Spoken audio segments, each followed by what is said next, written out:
Halo semuanya, assalamualaikum warahmatullahi wabarakatuh. Balik lagi di channel YouTube Hikmah April. Di video kali ini aku pengen bahas soal perhenaan, karena udah lama banget nih ya nggak ada konten perhena-henaan. Dan sebelumnya aku udah pernah bikin Q&A. Aku nanya ke teman-teman karena banyak ya teman-teman yang baru belajar henna dan belum paham dengan istilah-istilah dalam perhenaan. Jadi waktu itu Q&A-nya tuh aku nanya soal istilah-istilah yang mereka nggak paham saat mereka udah mulai terjun di dunia perhenaan. Jadi ini beberapa pertanyaan yang rata-rata kan hampir sama nih ya. Rata-rata tuh ada yang sampai 5 atau 6 pertanyaan tuh yang sama. Akhirnya aku simpulkan, aku udah rangkum gitu maksudnya. Mungkin di sini aku nggak bakal bahas terlalu banyak. Jadi yang udah aku ini aja, udah aku catat aja yang bakal aku kasih penjelasannya di sini. Untuk mempersingkat karena kayaknya nih videonya bakal panjang banget. Jadi yang pertama itu soal finishing. Jadi finishing ini kan banyak yang keliru ya, karena kan penyebutan finishing sendiri tuh kayak setiap henna art juga tuh kayak beda-beda gitu kan. Jadi kalau aku pribadi nyebut finishing tuh kayak keseluruhan dari proses akhir dalam pembuatan henna. Jadi dalam kita membuat henna itu kan ada tahapannya ya. Jadi yang pertama tuh kayak kita bikin garis bantu dulu, terus habis itu dilanjutkan dengan menggambar hennanya. Terus habis itu kalau udah menggambar hennanya barulah masuk ke tahap finishing. Ini kalau aku ya nyebut finishing itu dari mulai block lem, pemasangan gems, terus lanjut dengan pemasangan glitter. Nah itu aku sebutnya, aku nyebutnya itu proses finishing, seperti artinya ya, kayak tahap akhir gitu kan. Tapi ada juga orang yang nyebut finishing itu kayak cuman proses pemasangan di kayak shimmer, kayak glitter, yang kayak gitu-gitulah pokoknya. Nah kalau aku sendiri nyebutnya itu proses finishing itu ya semuanya yang di luar semua proses setelah penggambaran hennanya itu. Karena kayak ya tinggal penyelesaian akhirnya aja yang singkat kan. Pemasangan gems glitter itu kan singkat, makanya aku sebutnya finishing gitu kalau aku. Ini kalau misalnya ada perbedaan sama henna art yang lain itu ya harus dimaklumin aja, karena setiap henna art itu punya pengalaman dan pemaknaan. Dalam setiap pengalaman mereka tuh selalu berbeda-beda, nggak semua sama. Jadi kalau penyebutan aku berbeda dengan henna art yang lainnya harap dimaklumin aja gitu. Terus lanjut, ini penjelasan lebih lengkapnya. Jadi untuk shimmer itu, jadi banyak yang nyebut shimmer itu finishing gitu. Nah kalau aku sendiri shimmer ya shimmer, finishing ya finishing gitu. Kalau finishing itu kan kayak sebuah proses. Kalau shimmer ini kayak kata benda kayak bendanya gitu kan ya. Jadi shimmer ini kan produk salah satu produk di henna yang bentuknya powder, terus dia mengkilap. Jadi ada yang warna gold, silver, sekarang juga yang nude-nya juga ada yang shimmernya. Terus ada warna pink, biru, putih juga ada, terus warna kuning, selain gold juga ada kayak rose gold dan lain sebagainya. Itu banyak banget warna-warna shimmer. Nah penggantian shimmer yang bisa kalian pakai itu eyeshadow. Jadi di eyeshadow itu kan ada yang matte dan ada yang shimmer. Nah yang shimmernya ini yang mengkilap-kilap gitu, itu yang bisa kalian pakai sebagai pengganti shimmer di henna. Terus habis itu matte powder. Nah matte powder ini yang sering kita temuin itu di nude henna. Jadi nude henna itu nggak semuanya orang pakai yang shimmer. Jadi kalau aku lebih sukanya pakai yang powder. Nanti bakal aku kasih contoh nih kayak gini. Jadi ini yang matte dan ini yang shimmer. Itu tuh hasilnya bakal beda karena yang matte itu nggak mengkilap, sedangkan yang shimmer itu mengkilap gitu kan ya. Terus lanjut glitter. Nah kalau glitter ini banyak banget pilihan warnanya. Untuk di warna putihnya aja itu banyak pilihan, karena dia nggak cuma satu kilau. Jadi selain yang pure white itu kan ada yang pure nggak ada mengkilat warna-warnanya, cuma mengkilat putih gitu doang. Itu yang disebut pure white. Terus ada juga yang kilaunya kayak sunset, agak ke orange gitu. Terus ada yang kayak ke ungu-ungu, ada yang kilau rainbow, yang hasil kilaunya kalau kena cahaya tuh kayak pink kehijauan gitu. Nah kalau untuk tekstur itu ada yang halus, ada yang super halus. Nah itu biasanya kalau untuk all shop itu nyebutnya ada yang kehalusannya itu 0, sekian gitu. Nah itu tuh mereka tuh ngasih tahu ke kalian kalau glitternya itu bener-bener halus. Biasanya mereka kasih tahu untuk kehalusannya 0, sekian, 0, sekian gitu-gitu. Nah biar kalian belinya tuh bisa sesuaikan dengan kebutuhan, karena untuk glitter sendiri itu bener-bener teksturnya tuh berbeda-beda. Jadi ada yang halus banget kayak debu, ada yang halus kayak pasir aja, ada yang halus kayak bedak gitu-gitu tuh beda-beda banget. Jadi tingkat kehalusan tuh bener-bener berbeda-beda. Jadi kalau misalnya kalian beli ya tinggal dilihat aja ukurannya itu yang seberapa, atau misalnya kalian nggak tahu ya tinggal tanya aja ke tinggal kalian tanya aja ke all shopnya tingkat kehalusannya itu seberapa halus gitu. Terus selanjutnya baby powder. Nah ini banyak banget yang bingung, baby powder itu sebenarnya kan kalau kita artikan dalam bahasa Indonesia itu kayak bedak bayi ya, bubuk bayi atau bedak bayi gitulah. Nah kalau untuk bedak bayi, kita kenapa pakai bedak bayi? Karena dia warnanya putih. Nah biasanya digunakan di white henna, warnanya putih, jadi hasilnya tuh dia nggak akan mengganggu si white henna-nya, jadi warnanya bener-bener tetap putih aja. Kalau misalnya kita pakai bedak kayak yang kita pakai sehari-hari, warnanya kan ada yang kekuningan gitu kan, jadi otomatis nanti yang si white henna-nya malah jadi kuning. Nah makanya kita pakainya si baby powder atau bedak bayi itu.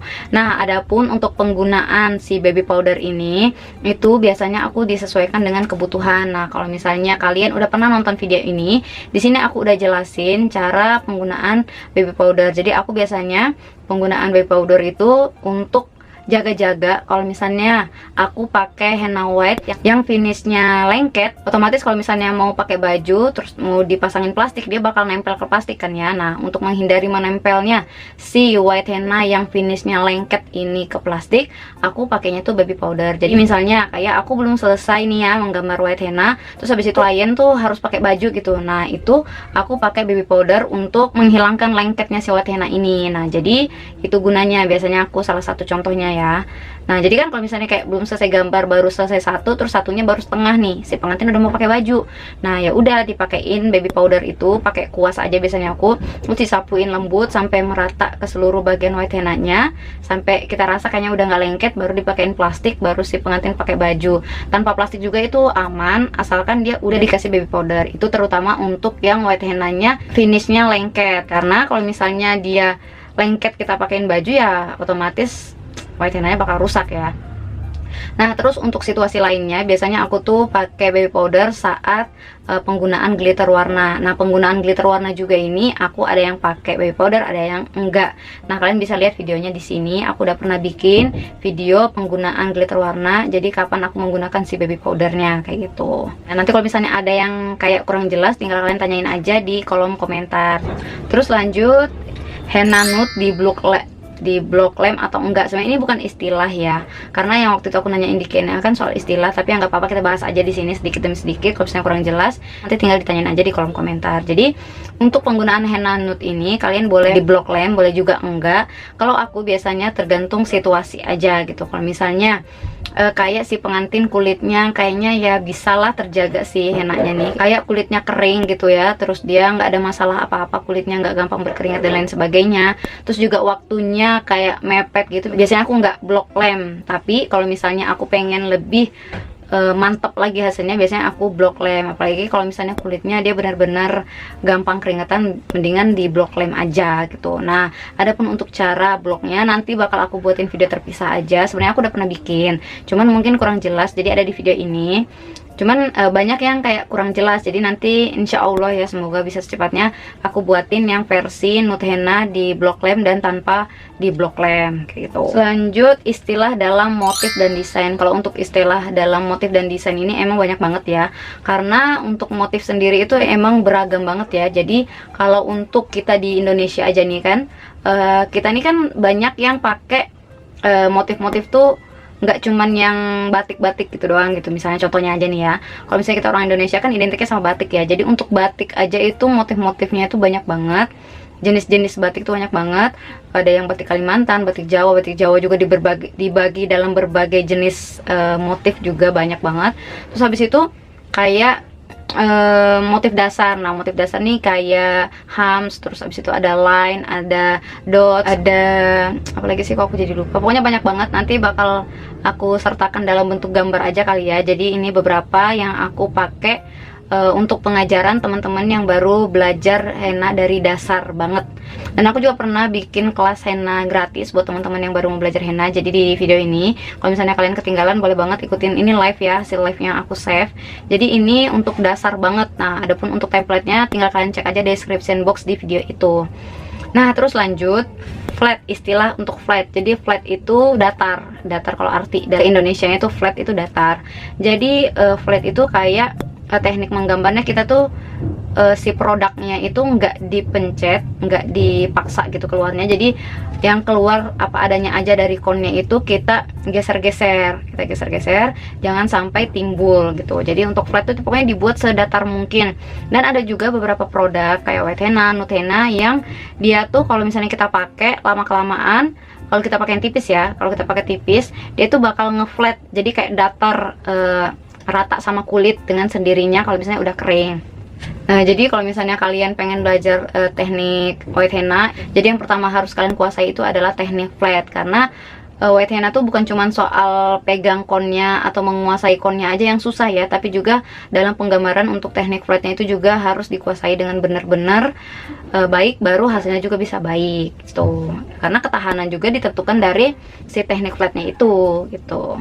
Terus lanjut teknik tebal tipis. Nah, untuk tebal tipis ini di white henna ada, di henna marun ada, tapi berbeda. Jadi kalau di tebal tipis versi di white henna itu ya tipis-tipis tetap flat, tapi kalau di marun henna dia jadinya ada yang timbul kayak gitu. Teknik tebal tipisnya itu berbeda.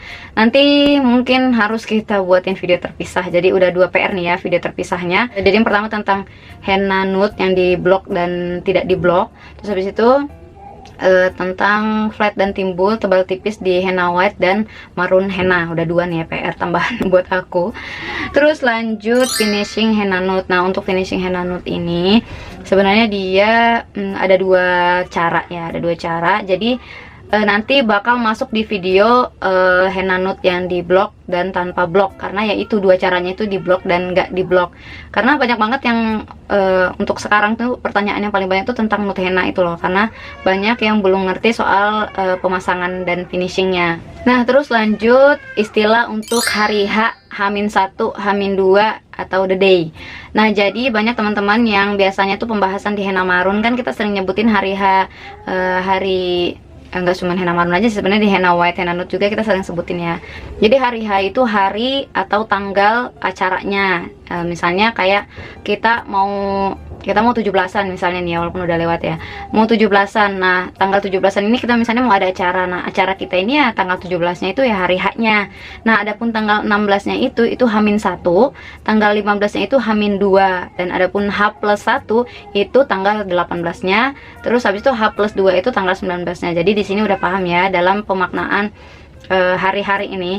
Jadi kan sering ada yang nanya nih ya, Kak, pemasangan henna marun itu kapan sih sebenarnya?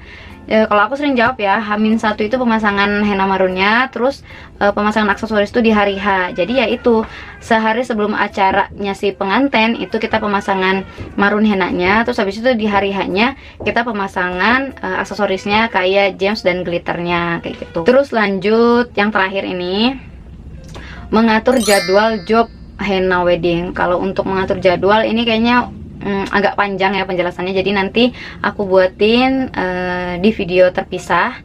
Jadi ini PR ketiga aku, bikin video soal mengatur jadwal. Sekarang ya juga lagi padat-padat banget kegiatan aku, kayak kadang dekor, kadang juga bikin seserahan, terus kadang juga makeup, kadang henna. Jadi ya nanti bakal aku coba buatin cara mengatur jadwal yang benar dan tepat. Atau misalnya kalian punya job 2 atau 3 dengan lokasi yang berbeda, nanti bakal aku buatin video terpisahnya aja. Karena ini videonya udah panjang banget nih, takutnya nanti kalian malah bosan ya. Jadi kita sudahi aja sampai sini. Semoga udah pada paham. Jadi kalau misalnya kalian punya pertanyaan, bisa kalian tanyain aja di kolom komentar.